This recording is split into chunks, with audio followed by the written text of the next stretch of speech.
Bueno, ahora sí, estamos con Julio Gambín, economista. Muchas gracias por venir acá. Buenas noches.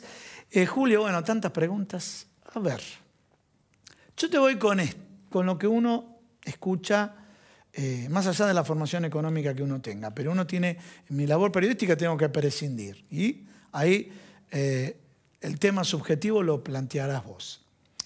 Fondo Monetario Internacional, acuerdo sí, acuerdo no, primer título. Segundo título es, bueno, vemos indicadores, brecha de dólar oficial, dólar blue. Yo comentaba en la apertura del programa, el que me llegaba, dejo el auto, estaciono el auto, Gustavo, ¿cómo está el dólar? Y me le pregunto si compraba dólares o no compra dólares. Pero bueno, más allá de esto, sin embargo, él, no teniendo la formación económica, sabe que el blue juega con las expectativas y las expectativas juegan con que va al supermercado y le aumenta los precios. ¿Sí? Bueno, sí. Entonces, en este contexto, entonces la película la terminan sintetizando, bueno, es más allá de la brecha en sí, este tema de expectativas, incertidumbre, si se llega a un acuerdo con el fondo, no existirían. ¿Es real o no? No, acuerdo con el fondo, yo te diría, al fondo le interesa acordar, porque Argentina tiene el 65% de la cartera de crédito del fondo. Aclaremos a la gente, con el 0,67% de participación en el fondo. O sea, participa en menos del 1% y tiene el 65%. O sea, Argentina está sobreendeudada con el fondo, aunque si no le paga a la Argentina al fondo no le pasa nada, porque el fondo no es un banco que vive de que los clientes le paguen. Ahí yo te compro eso, pero mientras tanto en Argentina la presión viene de todos lados. Un tema es el fondo. Sí. El fondo está interesado, porque al fondo no le interesa mostrar en el mundo que es ineficaz, que no llega a acuerdo con un país. Todo el mundo está pendiente de qué pasa con esa negociación. O sea, es un lado positivo, ¿no? Que... No sé si es positivo, ¿no? Si voy a fondo te digo, mirá, habría que prescindir de ese debate porque el fondo no es una ayuda hoy para nadie de los países que necesitan cierta ayuda. Solo te doy un ejemplo. El fondo emitió activos por 650.000 millones de dólares por la pandemia, pero los repartió de acuerdo a la cuota accionaria de cada país. A los más ricos le dio más y a los más pobres le dio menos. Ese 0,60 y poco que tiene la Argentina es lo que le correspondió. Y la Argentina tomó eso... Para pagar las dos cuotitas que dejó Macri. Entonces, vos decís, esto se habla del fondo, de la crisis mundial, pero la verdad, efecto concreto para esa persona que te preguntó cómo está el tipo de cambio y demás, no va. Los precios siguen aumentando por múltiples otras razones. En la Argentina, la mayoría del Parlamento está de acuerdo en acordar con el fondo y en pagar la deuda. Es lo que viene pasando. Cuando Macri asumió, llevó al Parlamento un mecanismo legal para pagarle a los fondos buitres. Durante años se habló contra los fondos buitres. Aparte es una categoría que surgió de la Argentina, que en el mundo se usa fondos buitres porque se instaló acá en la Argentina. Y rápidamente fue al Parlamento y el Parlamento, oficialismo macrista y oposición, arreglaron. Si vos mirás desde el 83 para acá, todos los turnos constitucionales, todos, renegociaron la deuda y todos lograron apoyos parlamentarios diversos. Cuando se dice la deuda no pasó por el Parlamento, es cierto y no es cierto. Digo, no es cierto porque el Parlamento hace rato viene delegando legal y jurídicamente en el Poder Ejecutivo que avance. Entonces vos decís, bueno, pero eso no es lo que dice la Constitución. Bueno, pero es lo que ocurre, es lo que pasa, es la política. Entonces acá el tema es que se discute mucho en los medios, en qué opina una cosa, una otra, pero la verdad es que vos tuviste una deuda que es espuria, la del Fondo Monetario, es un préstamo... Es un préstamo que no le sirvió al pueblo argentino, no le sirvió a la nación argentina, porque no hubo contrapartida en rutas, puentes, escuelas, inversiones públicas, o para promover el empleo, por ejemplo, para promover la pequeña y mediana empresa, las cooperativas, cualquier cosa que vos quisieras. Disculpa, ahí te quiero interrumpir, te quiero interrumpir así. Bueno, entonces vamos a dos conceptos. Lo arreglo en 5 minutos, dijo Mauricio Macri.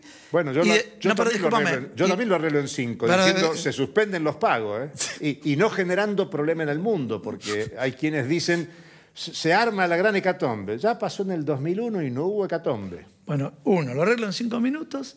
Y dos, temas lo hicimos para cancelar... la deuda anterior. Sí, la deuda anterior. Y tres, no, lo pidieron los bancos comerciales porque si no huían del país. Claro.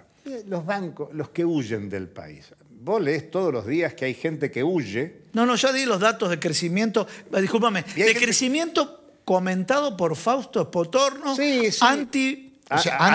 Antipopulista. Claro. Bueno, 20,4 dio como dato de crecimiento de la inversión. Porque cada uno usa el dato como quiere. La verdad que hay un nivel de desinformación, aunque el INDEC te pone todos los datos ahí, pero los datos dan para interpretación. Sí. Macri, obviamente, él dice, yo lo arreglo en 5 minutos. Bueno, quizás Guzmán también arreglaría en 5 minutos. Sí. Lo que pasa es que esto es todo un debate político, y debate político también es de oportunidad. Yo no estoy de acuerdo con arreglar, pero si suponete que yo tuviera la misión de arreglar, también yo miro cuándo es conveniente arreglar. Bien. ¿Cuándo es conveniente arreglar? Bueno, según los objetivos políticos que tenga el gobierno, qué es lo que quiere mostrar, a quién le quiere hablar. Vos fíjate que el 17 de octubre hubo un acto en la Plaza de Mayo donde seguidores del proyecto de gobierno dijeron la deuda no hay que pagar. No, sí, pero metemos ahí en un lío bárbaro. No, el 18, sí. Pero es que bueno, y el 16 tuviste otro acto donde también se habló de que hay que conciliar. Conciliar, sí. O sea, 16, 17 y 18. Tres actos sobre el mismo tema, digamos, y que tienen visiones diferentes. Por eso digo que el timing político del gobierno, bueno, es una decisión de objetivo político de un frente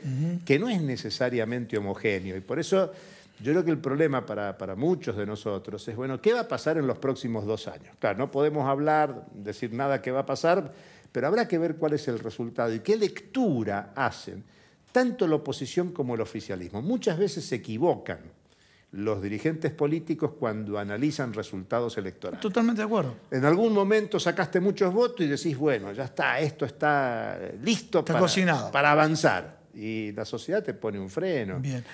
Tengo a red ese comentario vinculado a lo económico. La pregunta sería esta, ¿no? Por el tema de los tiempos. Mira, año 2017 Macri obtuvo un resultado extraordinario, claro, y 2019 perdió estrepitosamente, ni hablar en las PASO. Entonces, este gobierno, que las consultoras, la mayoría están diciendo que va a perder, ¿sí?, las elecciones, es estos 2 años que le quedan. ¿Son 2 años que le quedan para poder, sin pandemia, mostrar recuperación económica? Yo te diría que quizás te cambiaría la pregunta. Y te diría, el tema es qué pasa con la sociedad. ¿Qué dinámica adquiere la sociedad? Porque yo te diría que, por ejemplo, el movimiento sindical, el movimiento social, territorial, o sea, la gente que está organizada, en sindicatos, en movimientos sociales. A ver, la CGT, clarísimo, apoya CGT, 3 CTAs, grupos que están por fuera de la CGT y por fuera de la CTA, porque incluso, si vamos a ese acto del 18 de octubre, la CGT también estuvo calladita. Mostró que tiene capacidad de convocatoria. Sí, y dijo, si quieren arreglen, pero no toquen a los trabajadores. Y aquí está. Y el trabajo asalariado que no se toque. Bueno, cosa que comparto totalmente. Bueno, recién te decían, lo que se viene es un debate de reforma laboral y previsional.